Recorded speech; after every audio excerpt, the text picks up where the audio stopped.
नमस्कार, मैं हूं सुरभि सिंह। स्वागत है आपका हमारे चैनल नेक्स्ट 9 लाइव पर। लता मंगेशकर इस समय अस्पताल में कोरोना से जंग लड़ रही हैं। उनकी हेल्थ अपडेट लगातार हमारे सामने आती रहती है। जी हाँ, उनके परिवार से कोई ना कोई उनकी हेल्थ अपडेट हमें देता ही रहता है। लेकिन आज हम लता मंगेशकर के परिवार के उस शख्स के बारे में बात करने वाले हैं जिसके बारे में शायद बहुत कम लोग जानते हैं। जी हाँ, आशा भोसले को तो हम सब जानते हैं। एक और बहन है लता मंगेशकर की जिनका नाम है उषा मंगेशकर। उन्होंने भी अपने करियर की शुरुआत बहुत कम उम्र से कर ली। जी हाँ, इन तीनों बहनों ने अपने पिता को बहुत कम उम्र में खो दिया था, जिसके बाद लता मंगेशकर ने पूरे परिवार की जिम्मेदारी संभाली।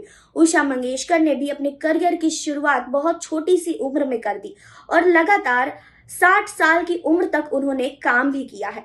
जी हाँ, संगीत में उनका बहुत बड़ा योगदान है। तो आज इस रिपोर्ट में हम उषा मंगेशकर की जिंदगी की कुछ खास बातें आपके लिए लेकर आए हैं और आपको बताएंगे कि उषा मंगेशकर ने कैसे अपने करियर की शुरुआत करी, अब तक अपनी जिंदगी में कितना कुछ झेला है, कैसे संगीत में उन्होंने अपना योगदान दिया है। इन सब चीजों के बारे में आपको बताएंगे, लेकिन यहाँ नहीं, आगे इस रिपोर्ट में। स्वर कोकिला लता मंगेशकर की छोटी बहन उषा मंगेशकर बहुत बड़ी संगीत कलाकार है। उनका जन्म 15 दिसंबर 1935 में मध्य प्रदेश में हुआ था। उषा ने अपनी सिंगिंग करियर में हिंदी, मराठी, बंगाली, भोजपुरी, नेपाली, असमी और कन्नड़ सभी भाषाओं में गाना गाया है। उषा मंगेशकर ने बॉलीवुड फिल्म सुबह का तारा में मेरी बड़ी भाभी आई से डेब्यू किया था। जी हाँ, आज उनकी ज़िंदगी की कुछ खास बातें हम आपको बताने वाले हैं। उषा और लता मंगेशकर दोनों बहनें हैं। लता मंगेशकर बड़ी बहन हैं और उषा मंगेशकर छोटी बहन है। आपको बता दें कि उषा और लता के पिता का बचपन में ही निधन हो गया था। ऐसे में परिवार की जिम्मेदारी को उठाने के लिए घर की बड़ी बेटी लता मंगेशकर ने गाना शुरू किया और इसके बाद उनकी बहन आशा और उषा ने भी धीरे धीरे गाना शुरू किया। उषा ने प्लेबैक सिंगर के तौर पर 1953 में अपने करियर की शुरुआत की। उन्होंने कई लो बजट फिल्मों में गाना गाया, लेकिन उनके काम को पहचान 1975 में आई फिल्म जय संतोषी माँ से मिली। जी हाँ, इस फिल्म में उन्होंने मैं तो तेरी आरती उतारू गाना गाया था। इस गाने ने उन्हें रातों रात स्टार बना दिया। उषा मंगेशकर ने 60 साल से ज़्यादा उम्र तक सिंगिंग की है। उन्होंने 1992 में दूरदर्शन पर म्यूजिकल ड्रामा फूलवती को प्रोड्यूस किया था, जिसकी कहानी बाबा साहेब पुरंदरे पर आधारित थी। जी हाँ, आज इनके परिवार के बारे में भी आपको कुछ जानकारी दे देते हैं। जी हाँ, मंगेशकर परिवार के बारे में आपको आज इस रिपोर्ट में हम बताते हैं। पंडित दीनानाथ मंगेशकर की 4 बेटियां हैं, लता, आशा, मीना, उषा मंगेशकर। इन चारों बहनों ने संगीत के क्षेत्र में अपनी अलग अलग पहचान बनाई है। वहीं उनके पुत्र हृदयनाथ मंगेशकर भी भारतीय संगीत के निर्देशक हैं। उषा मंगेशकर का जन्म 15 दिसंबर 1935 को महाराष्ट्र के सांगली में हुआ। आपको बता दें कि उन्होंने संगीत के क्षेत्र वाले परिवार से होने के कारण कम उम्र में ही शास्त्रीय गायन शुरू कर दिया था। बंगाली, कन्नड़, मराठी, नेपाली, भोजपुरी, गुजराती समेत कई भाषाओं में अपने गायन से लोगों का मन मोह चुकी उषा को असली पहचान 1975 में आई फिल्म जय संतोषी माँ से मिली थी। इस फिल्म के सारे गाने सुपरहिट रहे थे। जी हाँ, तो आपको बता दें कि उषा अपनी बड़ी बहन लता मंगेशकर के साथ ही रहकर उनकी देखभाल करती हैं। उनका कहना है कि जब हम चारों बहनें मिलते हैं तो गीतों को छोड़कर और सारी बातें करते हैं। वो कहती हैं कि आज भी हम लोग संगीत का रियाज करते हैं। वो इस बात को लेकर निराश रहती हैं कि अब अच्छे से गीतकार नहीं मिलते हैं जिनकी गीतों पर गाने का मन हो। जी हाँ, तो लता मंगेशकर और उषा मंगेशकर दोनों ही बहनें हैं और दोनों साथ में काफ़ी अच्छी लगती हैं। दोनों को कई इवेंट्स में एक साथ देखा गया है और एक साथ कई गाने भी गाए हैं इन लोगों ने।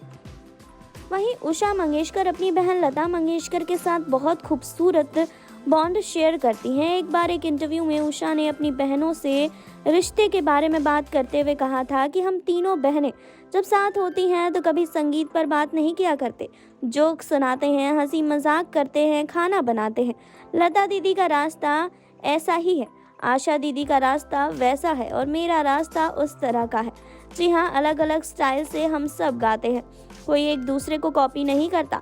आशा दी तो कॉपी करना उनको बड़ा मुश्किल है। लता दीदी को कॉपी करना तो किसी के लिए संभव ही नहीं है। उनकी आवाज़ तो ईश्वर की देन है।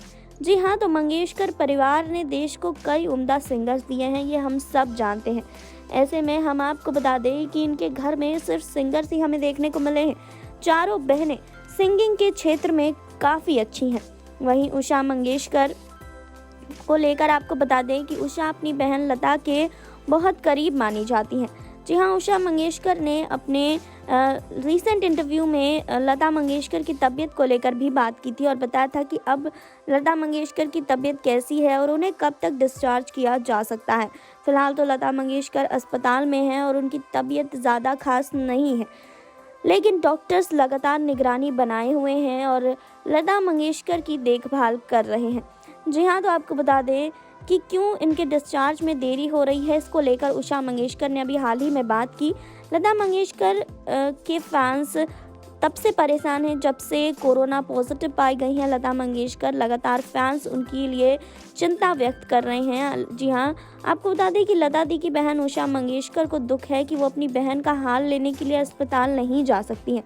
साथ ही उन्होंने खुलासा किया कि आखिर क्यों दीदी को अस्पताल से डिस्चार्ज होने में देरी हो सकती है। लता मंगेशकर का इलाज मुंबई के ब्रिच कैंडी अस्पताल में चल रहा है। पिछले 3-4 साल से लता दी की सेहत का ख्याल रखने वाले ब्रिच कैंडी अस्पताल के एसोसिएट डॉक्टर प्रतीत समदानी ने बताया कि दिग्गज सिंगर न सिर्फ कोरोना बल्कि निमोनिया से भी पीड़ित है। जी हाँ, आपको बता दें कि उषा मंगेशकर को इस बात का बेहद अफसोस है कि वो अपनी दीदी से मिलने के लिए अस्पताल नहीं जा सकती हैं क्योंकि मामला कोविड का है। हालांकि उन्होंने कहा है कि वहां अस्पताल में देखभाल करने के लिए पर्याप्त डॉक्टर और नर्स मौजूद हैं। लता मंगेशकर की छोटी बहन उषा मंगेशकर ने बातचीत के दौरान ये भी बताया कि दीदी को अस्पताल से डिस्चार्ज में देरी हो सकती है। इन्होंने इसका कारण देते हुए बताया कि डॉक्टर्स का कहना है कि उनकी उम्र की वजह से उन्हें ज़्यादा दिन अस्पताल में रहना होगा। तो आपने देखी अभी ये रिपोर्ट, आपने जाना उषा मंगेशकर के बारे में। आपने जाना कि उषा मंगेशकर ने किस तरह से बहुत छोटी सी उम्र में अपने करियर की शुरुआत की बहुत छोटी सी उम्र में इन्होंने अपने पिता को खो दिया था और पिता का साया सर से उठ जाना बहुत बड़ा लॉस होता है, जिस वजह से लता मंगेशकर तो क्या आशा भोसले और उषा मंगेशकर को भी अपने करियर की शुरुआत बहुत कम उम्र से करनी पड़ी थी। तो आज आपने उषा मंगेशकर के बारे में जाना, तो आप इसको लेकर क्या कहना चाहते हैं कमेंट बॉक्स में हमें बताइए। जुड़े रहिए हमारे साथ, लाइक कीजिए, सब्सक्राइब कीजिए, बेल आइकन दबाना बिल्कुल ना भूलें।